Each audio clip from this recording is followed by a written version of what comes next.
नमस्कार मित्रांनो, आज आपला दैवयोग आहे की आज SD इन्शुरन्सच्या ऑफिसमध्ये आज टाटा AIA लाईफ इन्शुरन्सचे टॉप मॅनेजमेंटचे मिस्टर विपिन सियाल आलेले आहेत. सर, तुम्ही आज आले आहात तर आम्हाला एक गुरुमंत्र द्या.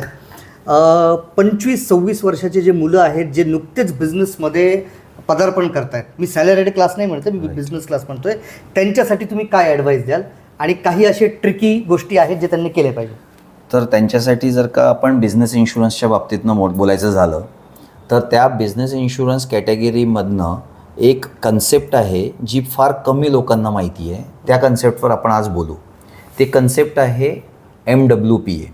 त्याला म्हणतात मॅरिड वुमेन्स प्रॉपर्टी ॲक्ट.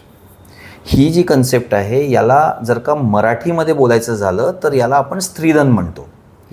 पण ही जी आहे ही लाईफ इन्शुरन्सची पॉलिसी आपण जेव्हा विकत घेतो त्यावेळेसच आपल्याला मॅरिड वुमेन्स प्रॉपर्टी ॲक्ट MWPAला एन्डोर्स करावं लागतं.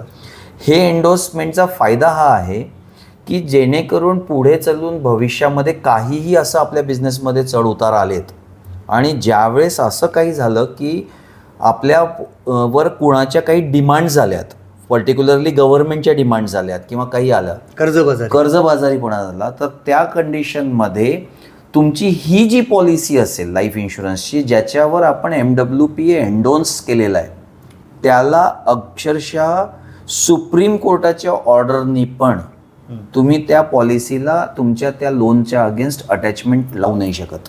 म्हणजे थोडक्यात हा पैसा जो आहे त्या स्त्रीच्या खात्यातच जाणार. म्हणून आपण त्याच्यामध्ये बेनिफिशियरी म्हणून हे आपण फक्त आणि फक्त वाईफला किंवा मुलांना ठेवू शकतो.